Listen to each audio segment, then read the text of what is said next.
महिला साथीगण आए हुई हैं, उनका सबका अभिनंदन और स्वागत। एक मुझे लगता है कि एक सोच, आज ये कार्यक्रम या सम्मेलन नहीं है, एक सोच है।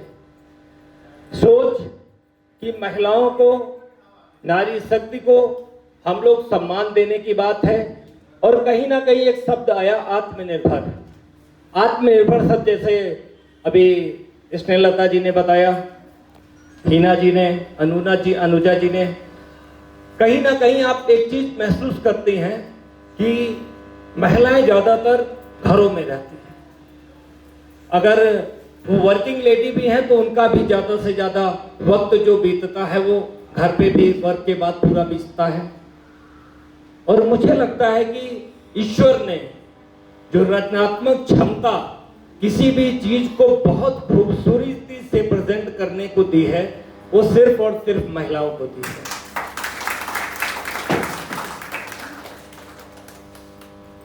और मुझे लगता है कि अवसर की आवश्यकता है। अगर अवसर मिलने लगेंगे तो हमें लगता है कि विधानसभा की 402 सीटों में जो आज उत्तर प्रदेश की हैं और 542 सीटें पूरे देश में लोकसभा की हैं, उसमें 70% से अधिक महिलाएं होंगी। बस अवसर देने की आवश्यकता।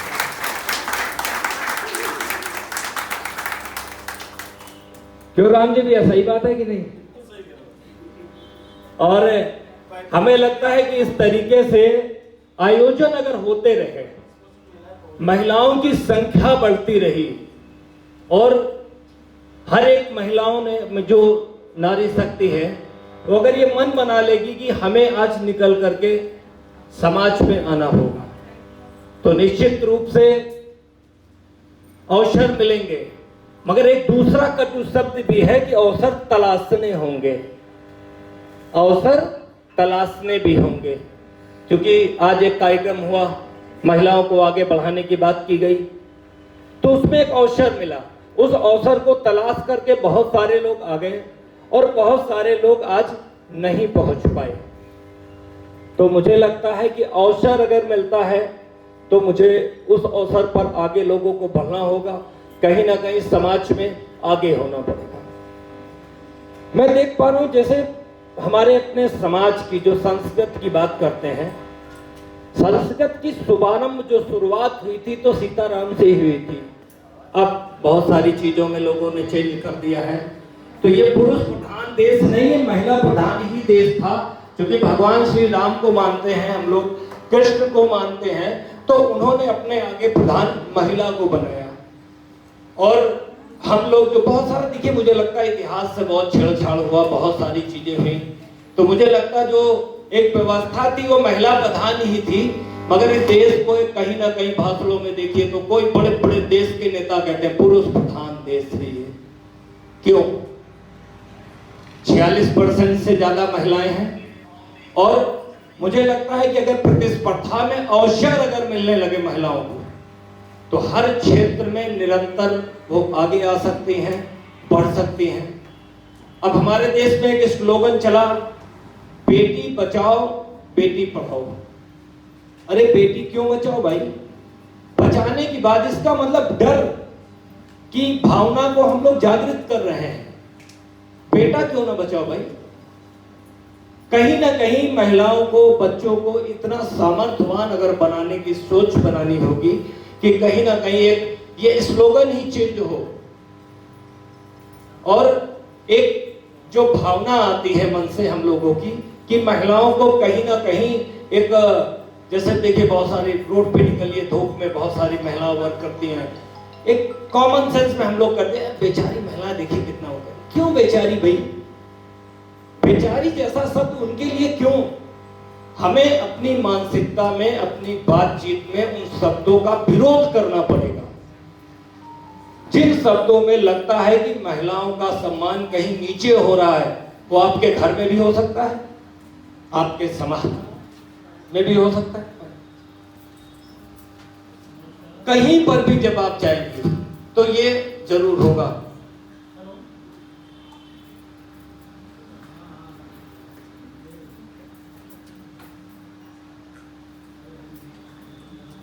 आज इस संगठन की जब परिकल्पना हुई, इस संगठन को बनाया गया, तो कहीं ना कहीं सोच को चरितार्थ करने का प्रयास किया गया है।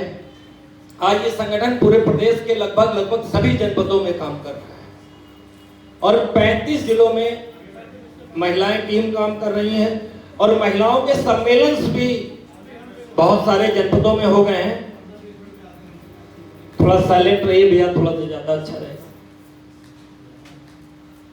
महिलाओं के सम्मेलन भी हो रहे हैं, महिलाओं को आगे बढ़ाने की बात भी की जा रही है और निश्चित रूप से कहीं ना कहीं आप जब राजनीतिक मंचों में आप जाएंगे, सामाजिक मंचों पर जाएंगे, तो आपको ये खूबसूरती जो महिलाओं के द्वारा मंच सजाया गया वो नहीं मिलेगी। हमारा मानना है कि अगर महिलाओं को, जैसे भी बात हुई, बहुत सारी हमारी पदाधिकारी बोलने में हिचक कर रही है और ये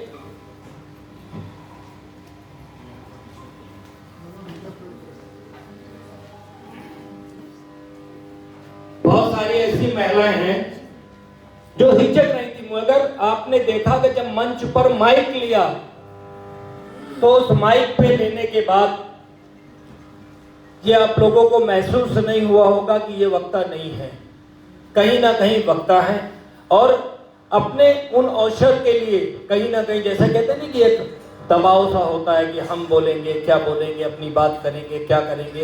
ये कहीं ना कहीं अगर निरंतर ये व्यवस्था इस समाज में चालू हो जाए, अगर ये कंपलसरी कर दिया जाए कि जितने भी राजनीतिक मंच होंगे, जितने भी सामाजिक मंच होंगे, उसमें 50% की भागीदारी महिलाओं की कंपलसरी होगी। चाहिए ना, शुरुआत करनी पड़ेगी। जब शुरुआत आज होगी, आप सोच के देखिए, जो पुरुष साथी हमारे आए हुए हैं, आज मीडिया में एक कार्यक्रम जाएगा, सारी चीजें जाएंगी, तो एक महसूस होगा लोगों को कि मंच पे महिलाओं को स्थान और समाज में एक परसेंटेज बढ़ाना होगा। अभी मान के चलिए महिलाएं जो समाज में है 2%, 4%, 10% किसी क्षेत्र में, 15% किसी क्षेत्र में। मैं ये नहीं समझ पाता हूं कि राजनीतिक दल जब सत्ता में नहीं होते हैं तो महिला आरक्षण की बात करते हैं और जब सत्ता में सारे दल पहुंचते हैं तो 33 से 40% आरक्षण की बात क्यों नहीं की जाती। हम लोगों की संगठन की अभी माननीय प्रधानमंत्री जी तक भी भिजवाई गई थी, पूर्व में वित्त मंत्री जी से भी हम लोग मिले थे। हम लोगों की मांग एक चल रही है कि महिलाओं को 33% आरक्षण कम से कम दिया ही जाए। ये सिर्फ 33% आरक्षण की बात करें तो बहुत सारे अपने लोग हैं, यहां भी बैठे लोग होंगे, तो एक शब्द ये पॉलिटिकल हो रहा है, मगर अगर इसको एक प्रैक्टिकली देखिए, कोई भी आज सपोज स्टेलता जी एयरपोर्ट से आती है और अपने घर पहुंचना है, अगर सोच के देखिए 40% महिलाएं पुलिस में हो वहां पर, तो कोई असहज की स्थितियां तो नहीं होगी ना। आप किसी समय भी 2 बजे, 4 बजे, 3 बजे भी निष्पक्ष होकर के घर से नहीं निकल सकते आराम से। रात में क्या होता है, मैं देखता हूं कि 99% और लगभग 100% ये होता है कि सिर्फ पुरुष ही रोड पे होते हैं और अगर महिला है तो किसी पुरुष के साथ है। ऐसा क्यों? अगर ये 40% आरक्षण सरकार दे दे कि पुलिस व्यवस्था में, प्रशासनिक व्यवस्था में, सामाजिक व्यवस्था में अगर ये 40% हो, तो मुझे लगता है कि जो रात में लेट नाइट में बहुत सारे लोग, ऐसा नहीं कि वर्किंग नहीं है, वर्किंग करना नहीं चाहती महिलाएं, गई भाई 8 बजे से बाद तो हम निकल नहीं पाएंगे। क्यों? क्योंकि वहां सुरक्षा की कहीं ना कहीं समस्याएं होती हैं। आप सोच के देखिए, मैं कोई यार राजनीतिक बात नहीं कर रहा हूं, सिर्फ एक प्रैक्टिकल जीवन की बात कर रहा हूं कि अगर आप लोग ये सोच के देखिए कि अगर सारे ऑफिसेस में महिलाएं हो जाएं, 40%, 35%, 10 में से 4 अगर महिलाएं हो जाएं, तो मुझे लगता है ये लाइन ऑर्डर है अपने आप ठीक हो जाएगा। जो बड़ी बड़ी घटनाएं आप टीवी अखबारों में देखती हैं, वो तो जो हजारों लोगों के साथ हो चुका होता है, तब एक कोई घटना आती है। संबंधित अधिकारी या संबंधित व्यक्ति जो सक्षम है, अगर महिलाएं वहां पर होंगी तो मुझे लगता है कि बहुत सारी ऐसी प्रॉब्लम्स होंगी, वो फर्स्ट प्रायोरिटी पर ही, पहले ही थोड़ी जो समस्या की शुरुआत होती है उसी समय वो समस्याएं अपने आप दूर हो जाएंगी और निश्चित रूप से महिलाओं का सम्मान बढ़ेगा ही बढ़ेगा। एक और बात अगर की जाए हम कि हम सभी अच्छे समाज के जो लोग हैं वो राजनीति से दूर रहना चाहते हैं। क्यों बताइए, सहमत हैं आप लोग? आप ये बताइए, आप अपने बच्चे को हम लोग क्या बनाना चाहते हैं? डॉक्टर, इंजीनियर्स और बहुत सारी चीजें, अधिकारी, आईएएस, पीसीएस। लीडर क्यों नहीं? लीडरशिप क्यों नहीं? जबकि ये देश की लीडरशिप ही जितने एमएलए चुन करके जाएंगे वही कानून बनाएंगे, और हम लोग उस लीडरशिप से दूर रहना चाहते हैं। राजनीतिक परिक्षेत्र से हम लोग, अभी आप लोगों में बात कर लीजिए, आप लोग इलेक्शन कितने लोग लड़ना चाहते हैं? तो मुझे लगता है 10% लोग कहेंगे अरे मुझे इलेक्शन राजनीति से दूर रखिए। अगर आप सोच के देखिए, अगर अच्छे लोग राजनीतिक में नहीं आएंगे तो हम लोग रोते हैं, या कहीं ना कहीं हम लोग ये बात को कहते हैं कि समाज में काम नहीं हो रहा है, सरकारें काम नहीं कर रही हैं। इस एमएलए को चुन के भेजा था, अगले बार भी यही प्रॉब्लम है। इस सभासद को हमने चुन करके भेजा था, अगले बार भी यही प्रॉब्लम खड़ी हुई है। हम लोगों ने पार्टियों को चुन के भेजा, व्यक्ति को चुन के नहीं भेजा। अब आप सोच के देखो कि अगर रोड नहीं अच्छे हैं, बहुत सारे हम लोग रोड पे निकलते हैं, बहुत सारे रोड खराब हैं, तो रोड बनाने वाला कौन होगा? रोड के विषय में सारी डिसीजंस पावर्स किसकी होंगी? जो विधायक होगा, और विधायक जीत करके जो परिवहन विभाग का मिनिस्टर होगा, और वो परिवहन विभाग का मंत्री ऐसा हुआ कि जो उस विषय में जानता ही नहीं था, आप सबके बीच का नहीं था, या ऐसा व्यक्ति था जो अपनी तिजोरियां या अच्छे बुरे कार्यों से बढ़कर के आगे आ रहा था। हम एजुकेशन की बात करते हैं, महिला सुरक्षा की बात करते हैं, हम बात करते हैं कि समाज में कानून व्यवस्था बहुत अच्छी हो। ये कौन बनाएगा? एजुकेशन मिनिस्टर बनाएगा, जो विधायक को चुनाव लड़ेगा और वही मिनिस्टर होगा। तो आप सोच के देखिए, जब ये बदलाव की हम बात कर रहे हैं और आज की डेट में मान लीजिए कि सारे लोग बैठे हुए हैं, ये सारे विधायक हो जाएं, तो क्या परिवर्तन नहीं आएगा? आएगा। मगर हम लोगों को राजनीति से जो परहेज वाली स्थितियां हैं उसको बदलना होगा और स्थान लेना पड़ेगा, स्थान लेना पड़ेगा। क्योंकि कहीं ना कहीं देखिए, राजनीतिक दल हैं, 33% आरक्षण तो करा ही नहीं रहे हैं। और अगर ये व्यवस्था अच्छे समाज के लोग आज ये विधानसभाओं की सारी सीटों पर बैठ जाएं, तो क्या एजुकेशन के लिए, हेल्थ के लिए कोई समस्याएं आएंगी? कभी नहीं आ सकती हैं। मगर हम लोगों को ये सोचना होगा कि जो अच्छे समाज के लोग हैं, जो पढ़े लिखे लोग हैं, अपनी दिनचर्या में कहीं ना कहीं समाज की बात करते हैं, समाज की सेवा की बात करते हैं, समाज में बहुत बेहतर माहौल बनाने की बात करते हैं, उन लोगों को आगे आना पड़ेगा। और अगर ये कोई जरूरी नहीं कि कोई आप लोगों के व्यक्ति का कोई व्यक्ति अच्छा प्रत्याशी अगर आप लोगों के चुनाव में लड़ रहा है, आप उसको वोट दीजिए। पार्टी वाले क्या करते हैं कि सबसे बड़ा पार्टी का एक मिशन होता है कि हम लोग जिताऊ कैंडिडेट को देंगे, चाहे वो माफिया हो, बहुत सारे माफिया भी जीत जाते हैं, कोई गलत व्यक्ति हो, बहुत बड़ा पैसे वाला हो, ऐसे कोई परहेज नहीं है। बस एक बात है कि ये जिताऊ होना चाहिए। आपको उस परिभाषा को बदलना पड़ेगा। हम आपको ये वोट करते समय ये देखना पड़ेगा कि व्यक्ति कौन सा अच्छा है, किसी पार्टी का कोई कैंडिडेट ना हो। अभी आप गलत प्रत्याशियों को हरवाना चालू कर दीजिए, आने वाले समय में पार्टियां कहेंगी कि साहब ऐसे लोगों को लाओ जो अच्छे समाज के हैं, उन्हीं को वोट मिलेगा। तो राजनीतिक परिवर्तन की इस देश में जरूरत है, और सिर्फ एक प्रधानमंत्री, मुख्यमंत्री बदलने से जरूरत नहीं हल होगी। एक एक सीट पर होगा, एक एक सभासद को चेंज करना होगा, एक एक विधायक को बदलना होगा जो आपकी बात नहीं सुन पा रहा है, या कहीं ना कहीं जो आपके बीच का व्यक्ति निकल करके जाएगा। हम लोग कहते हैं कि कहीं दूसरे शहर में कोई व्यक्ति मिल जाता है तो कहते हैं यार वो हमारे लखनऊ का है, कानपुर का है, इंदिरा नगर का है। तो हम लोग अपने बीच की बात करते हैं। तो कहीं ना कहीं हम लोगों को अपने बीच की बात करनी होगी अगर राजनीतिक बदलाव और सामाजिक बदलाव हम लोग चाहते हैं तो। साथ ही हम लोगों की एक सरकार से भी मांग है कि जब बेटी को पढ़ाने की बात की जा रही है तो जितनी भी देश की बेटियां हैं उनका एजुकेशन सिस्टम पर फीस को फ्री किया जाए, और सिर्फ सरकारी कॉलेजेस पे नहीं, जितने प्राइवेट संस्थान हैं उसमें भी बेटियों की जो बच्चियां हैं उनकी टोटल फीस फ्री कर दी जाए। फिर मुझे लगता है बेटी बचाओ शब्द की बात नहीं करनी पड़ेगी। बेटी बचाओ के शब्द की आवश्यकता नहीं होगी। सरकार एक डिसीजन ले ले कि जितने भी इंग्लिश मीडियम कॉलेज, जैसे अभी एक मिनिस्टर साहब से बात हो रही थी, ये कैसे होगा?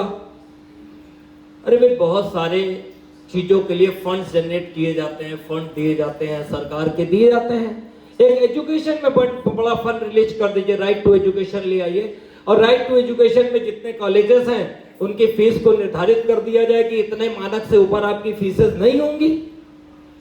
किया जा सकता है, कोई बड़ी बात नहीं है। और बड़े बड़े कानूनों पे बात सरकार कर रही है, किसान के अध्यादेश ला रही, सारी चीजें कर रही है। और मुझे लगता है कि जब देश में शिक्षित 100% एजुकेशन लड़कियों को होगी, बच्चियों को मिलेगी, तो मुझे लगता है कि बहुत सारे ऐसे काम जो होंगे जो सरकार को लगता है उसके लिए बहुत बड़ी समस्या है, उस समस्या से निदान जरूर मिलेगी। आज अगर संगठन की बात करें तो आज इस संगठन में 1400 महिलाएं सिर्फ लखनऊ में जुड़ चुकी हैं। इसके लिए लखनऊ संगठन के लिए जोरदार चाहिए। और वो जो महिलाएं हैं वो सदस्य हैं, पेड सदस्य हैं। जो मिनिमम सदस्यता हमारे क्या 100 रुपए की भी है, 11,000 की आजीवन है, 21,000 की भी संस्थाएं हैं। मिनिमम जो 1400 लोग हैं जो संस्थाएं हैं, महिलाएं जुड़ी हैं, वो कहीं ना कहीं पेड पदाधिकारी के रूप में यहाँ पर जुड़ी हैं। मुझे लगता है कि आज उत्तर प्रदेश की कोई ऐसी पार्टी नहीं होगी जिसमें 1400 महिलाएं हों। बड़ी बड़ी पार्टियों का हम नाम ले सकते हैं, सत्ताधारी दल में भी जो पार्टी, उस पे बाद भी हमें लगता है इतने बड़ी महिलाओं की जो संख्या होगी। और सबसे बड़ी बात, एक ऐसा वर्ग महिलाओं का जो समाज को दिशा देने वाला है। कहीं ना कहीं आप मंच पे देखिए, आप सारे लोग महिला शक्ति बैठी हुई हैं। मुझे लगता है कि इन सारे लोगों में मैं लखनऊ देख सकता हूँ। कोई ना कोई अपने क्षेत्र में महारत हासिल कर रखा है, कोई ना कोई अपने सामाजिक व्यवस्था की तरीके से काम कर रहा है। और निरंतर ये जो भी वर्ग बैठा हुआ है, अगर आज मुझे लगता है कि जितने भी लोग हैं यहाँ, 100 लोग अगर महिलाएं हैं तो इनके पीछे 500, 100 लोग जुड़े हुए हैं, या उनकी एक सोच जुड़ी हुई है। तो मुझे लगता है कि ऐसे लोग राजनीति में क्यों नहीं आगे आ सकते हैं। और आप लोगों को कहीं ना कहीं राजनीतिक परिवेश को ही बदलना पड़ेगा, अवसर लेने पड़ेंगे। सीट के लिए आपको स्ट्रगल करना पड़ेगा। और ये संगठन चूंकि निरंतर व्यापारियों के लिए हम लोग काम करते हैं, और जब मैंने इस संगठन का वर्किंग चालू किया, सारी चीजें की, तो सिर्फ आज तक अगर व्यापारियों के संगठन में बात किया जाए तो सिर्फ आश्चर्य लोगों को होता है, क्या महिलाओं का इतना बड़ा संगठन किसी व्यापारिक संगठन या किसी सामाजिक संस्थाओं में हो सकता है। मुझे लगता है कि देश में सबसे बड़ा संगठन और संगठित रूप पर अगर कोई चीज हो सकता है तो महिलाओं का ही हो सकता है। आरएसएस को भी आप पीछे कर सकती हैं।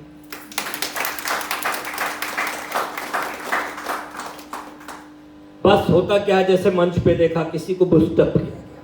ये एक पाठशाला है, ये संगठन नहीं है, एक फैमिली है। और बहुत सारे, मंजू जी बैठी हुई हैं, हिमाद्री जी बैठी हुई हैं, प्रेमा जी बैठी हुई हैं। मैं नाम इसलिए ले रहा हूं कि बीच में भी कुछ संगठन के, हमारे एक मीटिंग छोटी सी चल रही थी तो संगठन के लोगों ने कहा, सर कुछ लोगों का नाम सबका आप जानते हैं? तो मैंने कहा अब किसी दिन सबका नाम ले लिया जाएगा। मालूम है ना सबका नाम मुझे भाई। देखिए हम लोगों के संगठन में 55,000 मेंबर आज उत्तर प्रदेश में हैं, वो पेड मेंबर। और हम लोग एक्सपेरिमेंट करते रहते हैं। अभी जब इलेक्शन हुआ, सभासद का, मेयर का इलेक्शन हुआ, तो हम लोगों ने 100 कैंडिडेट उतारे। 100 कैंडिडेट में 29 कैंडिडेट हमारे संगठन के इंडिपेंडेंट सभासद जीत के आ चुके हैं। और कानपुर की जो हमारी कीर्ति अग्निहोत्री जी पार्षद जीती हैं, उसके पहले बार जब चुनाव लड़ी थी, तो जो मेयर आज कानपुर की हैं, उनके सामने जब वो पार्षद चुनाव लड़ी थी तो उनकी जमानत जब्त हुई थी। तो हम लोग कहते हैं कि आपसे जो हार जाएगा वो मेयर बन जाएगा। वाराणसी में हम लोगों ने मेयर का चुनाव लड़ाया, हमारे मेयर को 47,000 वोट निर्दलीय मिला, इंडिपेंडेंट। बस्ती में भी हम लोगों ने महिला पार्षद लाया। और कहीं ना कहीं हम लोग प्रयास करते रहते। ज्यादा से ज्यादा क्या होगा बताइए? आप लोग कोशिश करेंगे, ज्यादा से ज्यादा फेल हो जाएंगे, यही तो होगा ना। तो आज फेल होंगे, कल पास होंगे, करेंगे, प्रयास तो होगा। और मुझे लगता है कि अच्छे उद्देश्य के लिए कोई भी प्रयास किया गया है तो वो प्रशंसनीय होगा। आप किसी अच्छे काम के लिए प्रयास करिए, कोई IAS PCS के लिए, किसी की मदद के लिए आप प्रयास करिए, और किसी पेशेंट की मदद करके उसको हॉस्पिटल ले आइए। किसी का कारण बस वो नहीं भी बचता है, उद्देश्य कुशल था, अच्छा था, प्रशंसनीय हुआ और लोगों ने प्रशंसा की। कोई जरूरी नहीं कि उद्देश्य पूर्ण होने पे ही प्रशंसनीय है। और उद्देश्य अगर हमारा गलत है तो हम सफल भी हो जाते हैं तो उससे कोई लाभ नहीं, उसमें कोई प्रशंसा नहीं मिलती है। तो मुझे लगता है कि कहीं ना कहीं हम सब लोगों को इस व्यवस्था के लिए अपने घर से शुरुआत करनी होगी।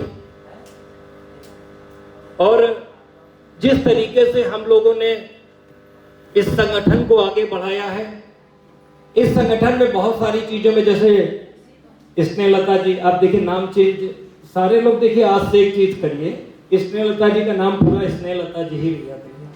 वो हेमा जी आप ले लेती हैं तो किसी दिन हमें भी वही आदत में आ जाता है। तो इसको कंपलसरी करिए, क्योंकि जब इलेक्शन लड़ता है कोई व्यक्ति, अगर मान लिया कहीं इलेक्शन में आना होगा तो नाम में कंफ्यूजन होता है। अच्छा, मंजू जी चूंकि चुनाव क्षेत्र में ही रही हैं, आपका क्या एटा पड़ता है ना? एटा से इलेक्शंस वगैरह में भी पार्टिसिपेट करती रहती हैं, तो वो जानते हैं कि उपनाम को साइड में लिख सकते हैं। फिर भी कोशिश करिए। तो निश्चित रूप से देखिए एक परिवार है, आपने एक चीज देखी होगी, जो लोग अभी नए लोग आए हुए हैं, एक फैमिलियर माहौल है। और आपको ये महसूस नहीं होगा कि जितने भी संगठन में पदाधिकारी हैं, किसी को कहीं एक हिचक लगती है। अब राजनीतिक मंच पे जाइए, सामाजिक मंच पे जाइए, महिलाएं हिचकती हैं कि इस मंच पे वही पुरुष प्रधान जैसी स्थितियां हैं, क्या स्थिति होगी, क्या नहीं होगी। आज इस पत्रिका भी आप लोगों को गई होगी, एक एक मंच में बड़ी बड़ी संख्या में लोग हुए हैं, 10,000 लोगों की रैलियां इस संगठन ने की है। और उसके बाद भी कहीं ना कहीं मंचों में आपको ये महसूस नहीं होगा कि महिलाओं को कहीं ना कहीं जो एक भीड़ भाड़ का सामना करना पड़ता है, ऐसी व्यवस्था कोई इस मंच पे नहीं होती है। ये प्रयास है हम लोगों का। और कहीं ना कहीं देखिए, जब महिलाओं को सम्मान हम लोग देते हैं, महिलाओं को आत्मनिर्भर बनाने की बात करते हैं। हमारे विद्वेश सिंह जी भी आ गए हैं, आ जाइए प्लीज, आप भी प्रदेश में सचिव हैं, स्वागत है आपका। आ जाइए मंच पे, जगह है, कुर्सी है यहाँ पे।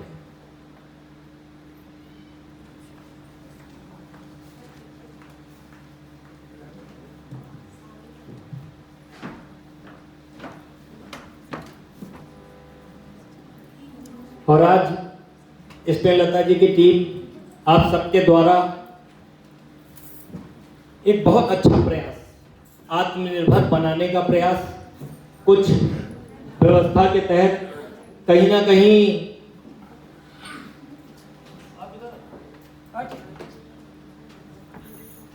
इस व्यवस्था के तहत आप सभी जो भी सामाजिक संस्थाओं में निरंतर कार्य कर रहे हैं, और जमीन लेवल पर आकर के काम कर रहे हैं, उनको सम्मानित करने का इसलिए कार्यक्रम किया गया है। उसके पहले एक दो घोषणा, मैं चूंकि अपनी बात समाप्त करने से पहले एक दो घोषणाएं कर देता हूं कि आज इस सफल आयोजन में निरंतर चूंकि स्नेहलता जी और उनकी टीम के द्वारा प्रयास किया जाता है और आज एक प्रमोशन का भी दिन है। स्नेहलता जी को पूरे यूपी का जनरल सेक्रेटरी महासचिव मनोनीत किया गया है। जोरदार बधाई।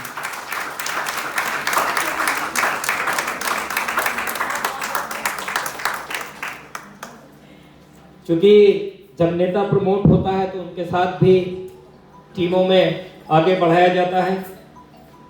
तो कुछ पदाधिकारियों को, जया तिवारी जी को नगर अध्यक्ष मनोनीत किया गया है, चलिए बधाई।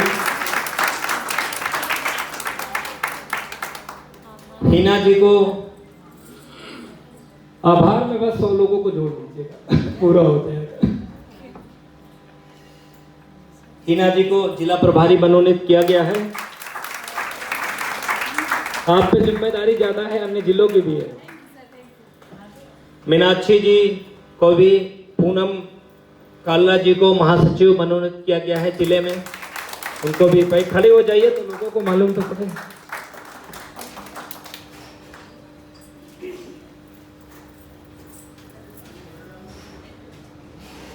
सीमा टंडन जी को चूंकि निरंतर बहुत जल्दी अभी ज्वाइन किया है और बहुत अच्छा काम कर रही है, उसके लिए भी बहुत बहुत बधाई।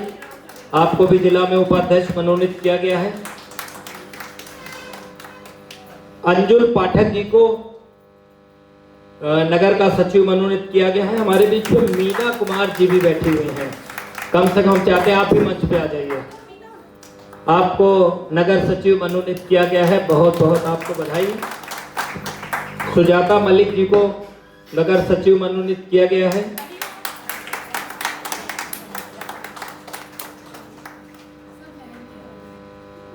अनुजा जी को भी जिले की कमेटी में लिया गया है, आपको भी बहुत बहुत बधाई सारे लोगों को।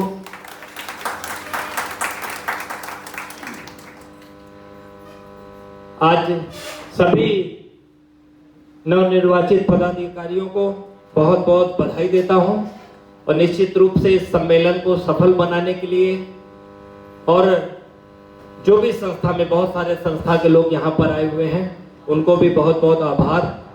बस इतना जरूर हम कहना चाहते हैं कि जब भी कहीं महिलाओं की बात हो तो आपको आगे आना हो।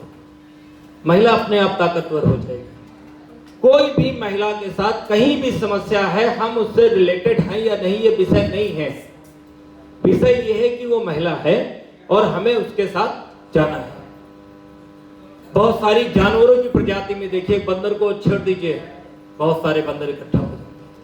पर ये जरूर है कि कहीं ना कहीं एक, हम लोग अगर देखते हैं कि जो मधुमक्खी होती है, अभी और जानवरों को हम लोग ईंटा मार देते हैं, फेंक देते हैं, चले जाते हैं, सारी चीजें हैं।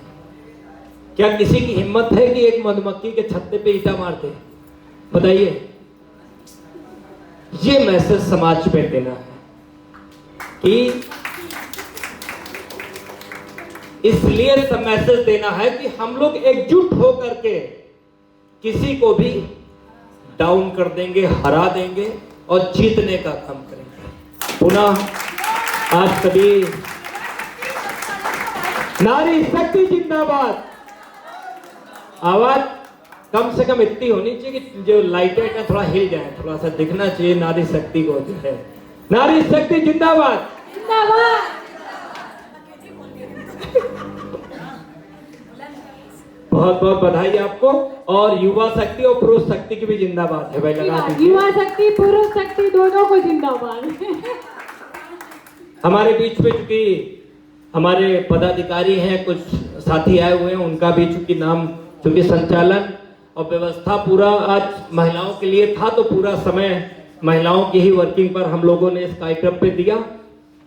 और हमारे राम जी गुप्ता जी पार्षद हैं, बाराबंकी से आए हुए हैं, उनका भी अभिनंदन है। हमारे ज्ञानेन जी अधिवक्ता प्रकोष्ठ के लखनऊ के अध्यक्ष हैं, उनको भी अभिनंदन करते हैं। देवांश मिश्रा जी को आपने सुना ही, युवा के अध्यक्ष हैं।